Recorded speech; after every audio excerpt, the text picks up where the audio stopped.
नमस्कार, आप exam tour देख रहे हैं। अभी बिहार में लगातार बहाली चल रही है और बीपीएससी टीआरई का बहाली चालू है।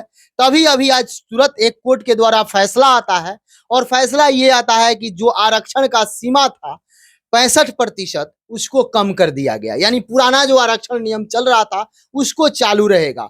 तो क्या प्रभाव टीआरई 3 पर पड़ेगा, इसके बारे में चर्चा करेंगे। क्या इसमें भी जो आरक्षण दिया गया है उसको फिर पुराने नियम के तहत देना होगा या उसी तरीका से कंटिन्यू बहाली किया जाएगा, या बहाली भी हो जाएगा तो क्या भविष्य में लटक सकता है, इस पर भी बातचीत करेंगे। दूसरा बात यह है, क्या अब तय समय पर बहाली हो जाएगा या बीपीएससी और शिक्षा विभाग को इस पर क्या परामर्श लेने की जरूरत पड़ेगी, सब कुछ जानेंगे। आखिरकार क्यों कोर्ट ऐसा किया कि 65% से घटाकर अब फिर बोला कि 50 के नीचे ही रहेगा, 50% ही रहेगा। मेरे साथ दुर्गेश सर हैं, सर से जाने। सर, आपका स्वागत है एग्जाम में। बहुत बहुत धन्यवाद।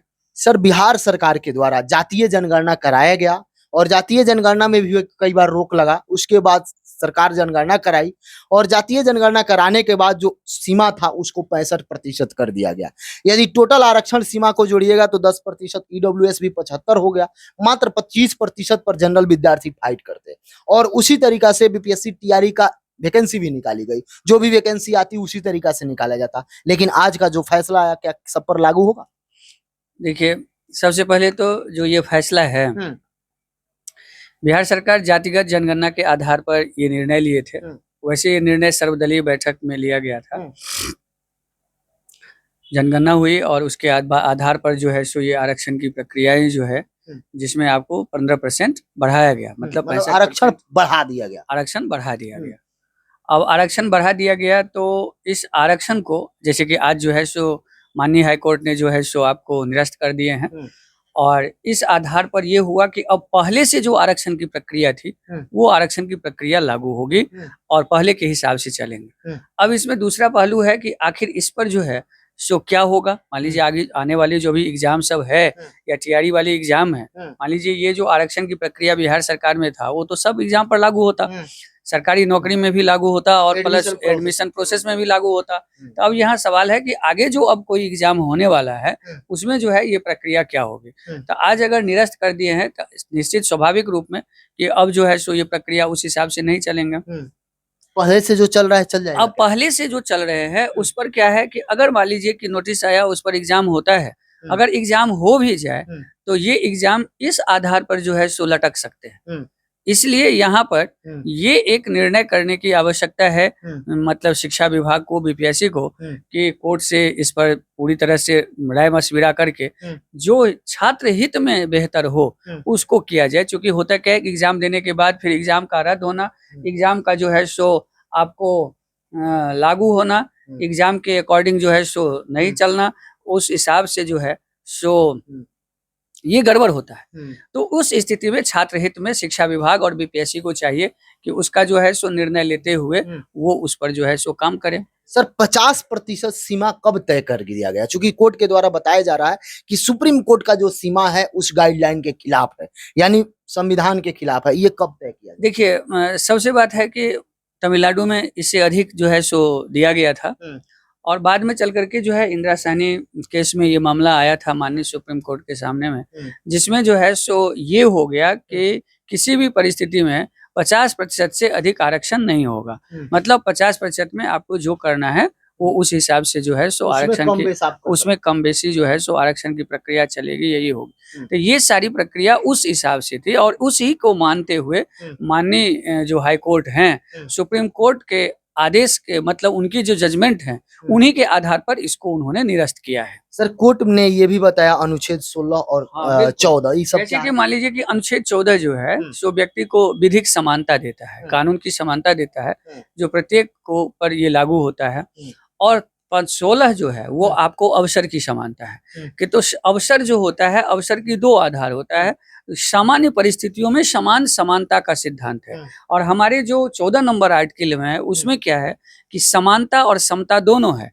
परिस्थिति अगर समान है तो स्थिति भी समान होगी और बाकी एक सामान्य समान सिद्धांत होगा। तो जैसे कि मान लीजिए ये आरक्षण जो है ये परिस्थिति के आधार पर दिया गया है, तो उस स्थिति में जो है सो आपको 14 नंबर का सहारा लेते हुए कि ये परिस्थिति अच्छी नहीं है, बात समझ गए। क्योंकि माननीय सुप्रीम कोर्ट का जो निर्णय है वो ये है कि 50% आरक्षण किसी भी स्थिति में बदला नहीं जाए, जो 14 और 16 का उल्लंघन होता है अगर किया जाता है। सर क्या बिहार सरकार सुप्रीम कोर्ट जा सकता है? क्योंकि जब वहां तय सीमा है 50, तो वहां जाने से कोई फायदा नहीं। देखिए, बिहार सरकार जा सकती है, लेकिन उसका कुछ नहीं होगा। इसलिए नहीं होगा कि आपको याद होगा कि मराठा में भी ऐसे आरक्षण की बात हुआ था, जिसको सुप्रीम कोर्ट ने जो है सो खारिज कर दिए थे। तो प्रक्रिया जाने के लिए तो जा सकते हैं, अपर कोर्ट है, वहाँ अपील का अधिकार है, लोग जा सकते हैं। लेकिन इस प्रक्रिया में वहां पर में भी लगभग यही होगी। अब इस पर निर्णय ये होगा कि सरकार, छात्र और जो भी हमारी व्यवस्थाएं हैं, उन सब मिलकर के जो छात्र हित में बेहतर हो उस तरह से काम किया जाए। सर 9 शेड्यूल में यदि पड़ जाए तब क्या होगा? देखिए, 9 शेड्यूल में अगर पड़ जाता है कोई भी, 9 शेड्यूल जो है सो पहले संविधान संशोधन के द्वारा जो है सो ये लाया गया था, जिसका उद्देश्य था कि किसी भी विधिक प्रक्रियाओं को जो है सो आपको मतलब एक संवैधानिक रक्षोपाय देना, जिससे कि माननीय सुप्रीम कोर्ट या किसी भी न्यायिक जो मूल्यांकन है उससे वो दूर रह जाए। तो ये चीजें हैं कि उसमें 9 शेड्यूल में डाला जा सकता है। लेकिन आगे चल के 9 शेड्यूल को एक ढाल माना जाता था। तो 9 शेड्यूल में जाने के बाद भी उस पर एक जो है सो जनहित याचिका दायर हो सकती है, क्योंकि बाद में चल करके ये प्रक्रिया हुआ कि 9 शेड्यूल में कोई भी विषय डालने के पीछे सरकार का क्या मंशा था, इस आधार पर 9 शेड्यूल की जो संशोधन होगी उसकी समीक्षा हो सकती है। वैसे अगर 9 शेड्यूल में कोई विषय जाता है तो वो न्यायिक निर्णय से थोड़ा बाहर हो जाता है। मतलब सरकार को अब यही चाहिए, शिक्षा विभाग को यही चाहिए कि पुराने जो नियम कानून है उस पर बात विचार करके उसके हिसाब से जो है सो जो प्रक्रिया है सो करें। और TRE 3 का जो एग्जाम है, उस एग्जाम पर मुझे लगता है कि थोड़ा सा निर्णय लेने के बाद वैसे बहुत ज्यादा प्रभाव नहीं पड़ेगा, लेकिन सभी लोग अपने तैयारी में लगे रहें और तैयारी को एकदम अच्छे से दें। और सरकार को चाहिए कि विद्यार्थी के हित में जो है सो काम हो। ऐसा नहीं कि वो एग्जाम दें और फिर एग्जाम रुक जाए, डिले हो जाए। वैसे ही TRE 3 जो है सो बार बार जो है रुक रही है, विवादित हो रहा है। तो सरकार को अब इन सब पर थोड़ा ध्यान देने की जरूरत है। आप क्या बच्चों के लिए कर रहे हैं? हमारा जो अपना प्रयास है कि TRE 3 में तो आपको बताए थे, चल ही रहे हैं। TRE 4 का भी जो है अपने यहाँ जो है सो जो क्लास जो है सो उसकी जो है प्रक्रियाएं हैं, जिसके बहुत सारे एडमिशन वगैरह सब चल रहे हैं। और उसमें एडमिशन के बाद उसका जो है सो डेट अनाउंस होगा और क्लासेज उसमें शुरू होगी।